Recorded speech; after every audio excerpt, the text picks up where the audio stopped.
Party divided between rich and poor, which had forgotten the values which alone could establish stability in a hostile world, cried out, "Let justice roll down like waters and righteousness like an ever-flowing stream." 500 years later, near Nazareth, a young pregnant woman called Mary went to see her cousin Elizabeth. Mary, greeted by Elizabeth as the mother of the Savior Jesus, cried out in what we know as the Magnificat, saying about God, "He has shown strength with his arm, he has scattered the proud in the thoughts of their hearts. He has brought down the powerful from their thrones and lifted up the lowly. He has filled the hungry with good things, and the rich he has sent away empty." By the way, I better warn you, there's quite a bit of God in this. It's sort of my job. Mary's song is revolution in immortal verse. It is describing God, not describing human aspiration. It says justice is who God is. Who God is sets the pattern for who we should be and what our society should be. That is political, but not party political. The Bible is political from one end to the other, but we step into dangerous territory when either left or right claim God as being solely on their side. Jesus was highly political. He told the rich that they would face woe. He criticized the king of the time as a fox. He spoke harsh words to leaders of the nations when they were uncaring of the needy. Mary's song, the Magnificat, central to the New Testament, is so revolutionary that anyone who takes it seriously finds it a threat to power and entitlement. Like all human institutions, the church has been very variable in holding to its originating vision. In Jerusalem, the earliest Christian community chose to share what they had with those who had the greatest needs. They held to generosity and equivalence before God, so that neither gender nor social status nor identity nor ethnicity gave privilege. Justice is God's nature, but it is our responsibility. To speak to the TUC in its 150th year is to receive the enormous gift of being in the presence of a gathering that has been instrumental over that century and a half in reducing inequality, challenging injustice, and speaking up for the poor, the marginalized, and the oppressed. The TUC itself began by facing prejudice, legal disadvantage, and persecution. It took on the mantle of the Tolpuddle martyrs betrayed by their local vicar.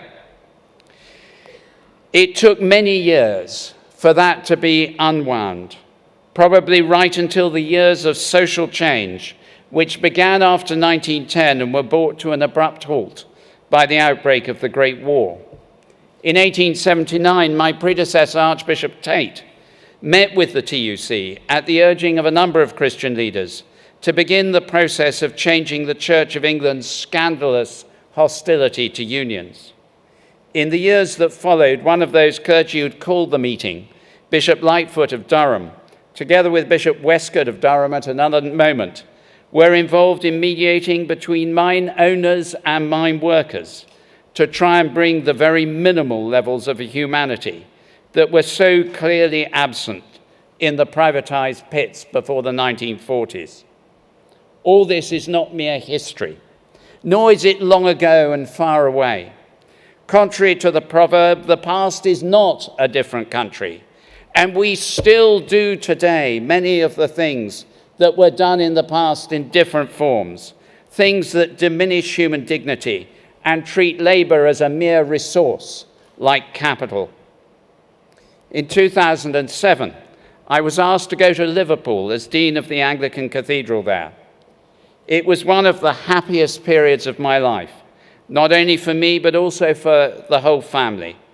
In 2010, we had the privilege of welcoming a couple of thousand local trades unionists at the end of their march of protest against austerity, where they were addressed in the cathedral by Tony Benn.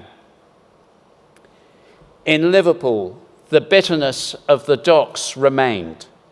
From before the system was reformed, when daily work was uncertain, and thus also the ability to feed the family. John MacDonald knew of that from his father and experienced the gig economy and 0 hours in those days. Today, there are some who view that kind of oppression of the employed as a virtue. The gig economy, 0 hours contract, is nothing new. It is simply the reincarnation of an ancient evil.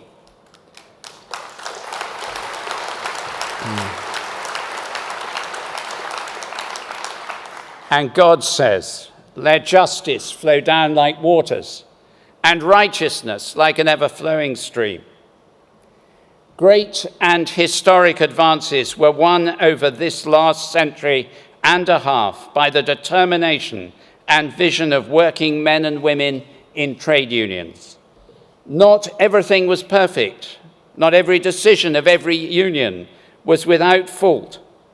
I have no illusions about the fallibility of institutions, whether they be churches, companies, governments, or trade unions. It is all too easy to find privilege and power, influence and importance, an overwhelming temptation, which often subdues our original vision and motivation. We know that in the church. And let us not delude ourselves into thinking that the gig economy is the only reincarnation of oppression of the vulnerable in employment. Pensions are just one example of the profit motive leading to the weakest being given the most risk and the strongest the most protection. In these areas and in employment rights and in many others, we see that where inequality and profound injustice seem entrenched, insurmountable, it leads to instability in our society, divisions between peoples, vulnerability to the populism that stirs hatred between different ethnicities and religious groups, the rise of ancient demons of racism, anti-Semitism, Islamophobia and xenophobia, and the rise of extremism. But let justice flow down like waters and righteousness like an ever-flowing stream. I meet frequently with other religious leaders, not only those from my own tradition, but from the other faith traditions that are part of the essential fabric of this country. It would be wrong of me to stand before you today and not speak of some of the anxiety I've heard from my Jewish and my Muslim friends about the language used to refer to them in political discussion and debate. It is anxiety I share. On both left and right, we have too often in recent times seen language which has been insensitive to the very real vulnerabilities of those who are too often talked about, much less often talked with. I know that all people of goodwill in this hall share that sense of concern and will do all they can to build that society and that politics of mutual respect and understanding and friendship. We all know that when any vulnerable group is objectified, trolled in social media, dismissed, then all of us are diminished. Such things are not worthy of our country, of its great Christian heritage, of its possibilities and vision, of a generous, just, and righteous society. Many of us know the great poem by Pastor Niemöller, written after 1945. First, they came for the socialists, and I did not speak out because I was not a socialist. Then they came for the trade unionists, and I did not speak out because I was not a trade unionist. Then they came for the Jews, and I did not speak out because I was not a Jew. Then they came for me, and there was no one left to speak for me. Oppression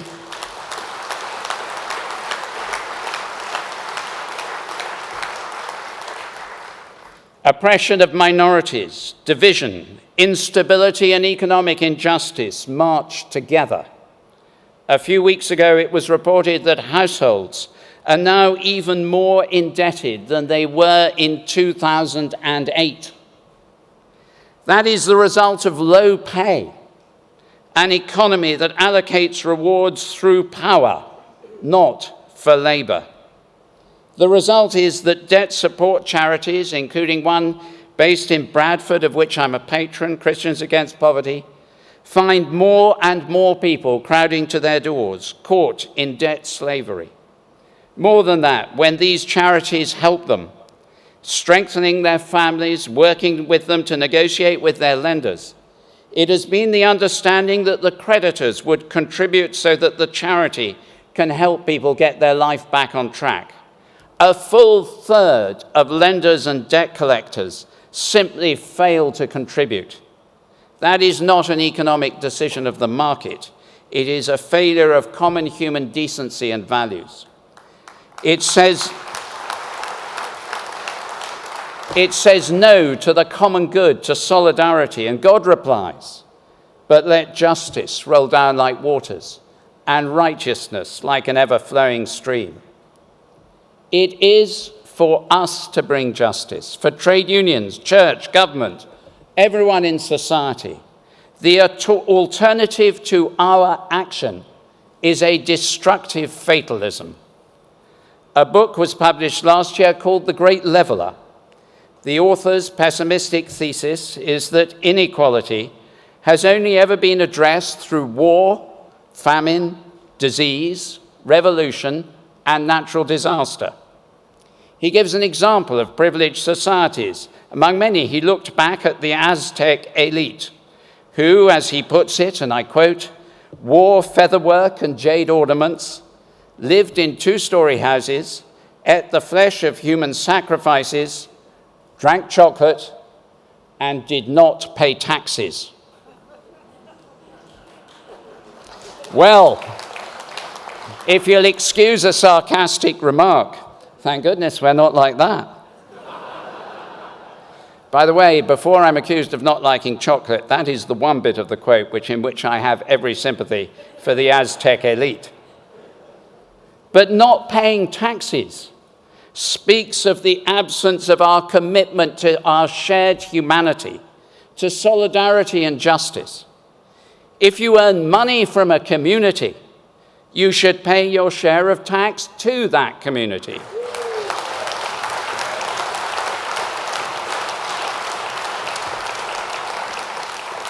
I was in business, and I know that within limits, it is right and proper for people to arrange their tax affairs and for companies to do so. But when vast companies like Amazon and other online traders, the new industries, can get away with paying almost nothing in tax, there is something wrong with the tax system.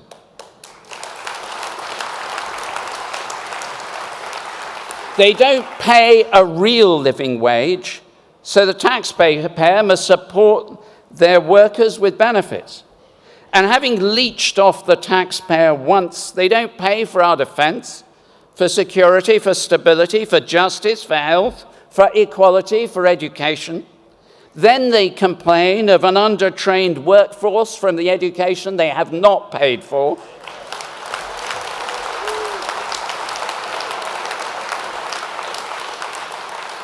And they end up not paying for apprenticeships. And those are only a fraction of the cost of aggressive tax management. Mary spoke of the God who gave us Jesus as the one, as I said, who has shown strength with his arm. He has scattered the proud in the thoughts of their hearts. He has brought down the powerful from their thrones, lifted up the lowly, and filled the hungry with good things, and sent the rich away empty. But this book, The Great Leveller, is wrong. We need not await an apocalypse in despairing fatalism. A future of justice is in our hands. The TUC, over 150 years, together with so many other parts of civil society, stands as one of those groups which offer hope to our future, to the vulnerable and to the weak. But for good values to be in the ascendant, the TUC must have both a clear focus and genuine flexibility, a lesson we in the church too are seeking to learn. There is a need for a focus on the founding vision, to know what it is that you're seeking to achieve and never to lose sight of that. The TUC has profound socialist roots and also profound Christian ones. Christian socialism itself can be dated back to 1848. Fired with enthusiasm after a Chartist demonstration, F.D. Maurice, Charles Kingsley, and John Ludlow formed the first Christian socialist group.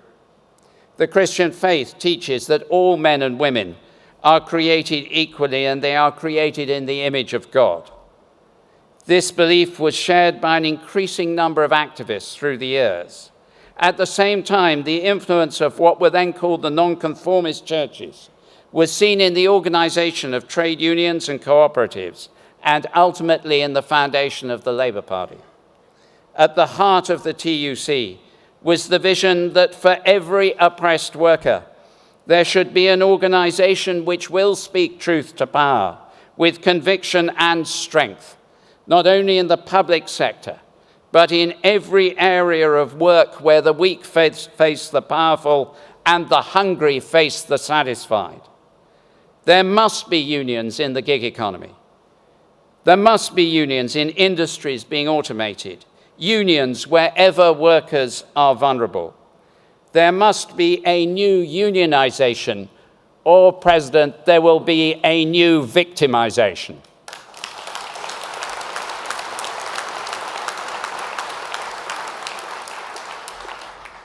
Unions must have a vision of a just and a righteous society.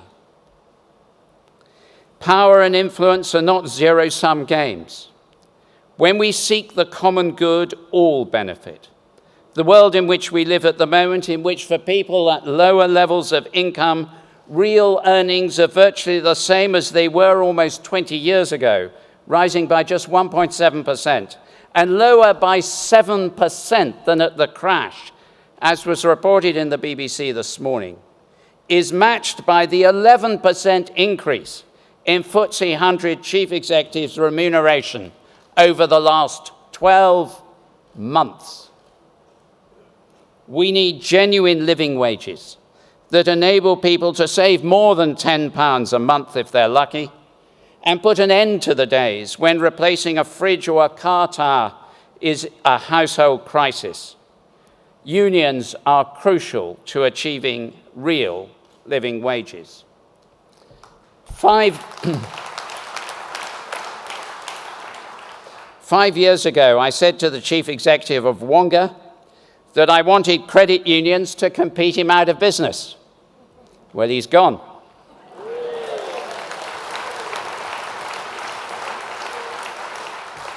Today, I dream that governments, now and in the future, put church-run food banks out of business. I dream of empty night shelters. I dream of debt-advised charities without clients.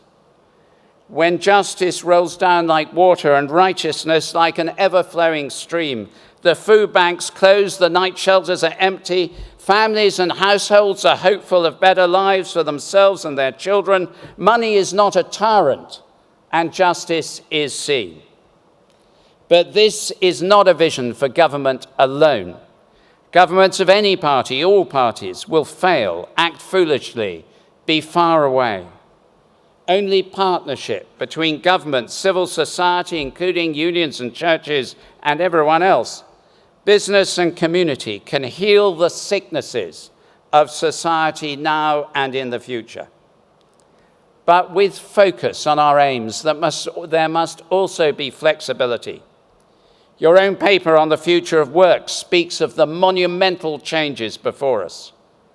Once again, I do not lecture you as one who has got it right. Flexibility is about adjusting to a world where through communication and social networks, We may have information, but not affection. We risk recognition of issues, but not relationships to stand alongside people. We amplify communication, but not conversation. We embrace automation and risk losing human dignity. Unions will bring people together, negotiate through change, keep the eyes of all on the dignity of the human person. To do that, they must be present. Have members in the affected parts of our economy, which will be almost all of it. To gain the members needs imagination, flexibility, and seeking the good of the worker, not just the power of the union. The church fell into the trap of seeking its own power for many centuries. Regardless of Brexit, a principal need of the next few years is resilience in our society. Resilience in the face of change, resilience in a world where the rule-based order we have become used to and which gives us security is more and more fragile. Resilient societies need resilient institutions, including unions. Resilience comes with solidarity, the common good, and the right use of power, including by all here. In talking of power and accountability, the church unapologetically returns to the teaching of Jesus, as I do now. From the beginning to the end of the Bible, with prophets, with Luke, who recounts Mary's song in the New Testament, above all with Jesus himself, there is the call to justice, and justice means the right handling of power, the willingness to serve. On the last night of his life, he knelt and washed his disciples' feet. Abuse of power, whether from government, employer, church, or trade union, yes, it has happened in all of them, creates a free-fire zone in which only the powerful survive, while the vulnerable are destroyed and all human value is lost. It is the cradle of chaos, and from it rises havoc and destruction. For 150 years, the TUC has served as a model for other trade unions around the world in their fight for the rights of workers and the defense of their dignity. In 150 years from now, the world will surely look entirely different.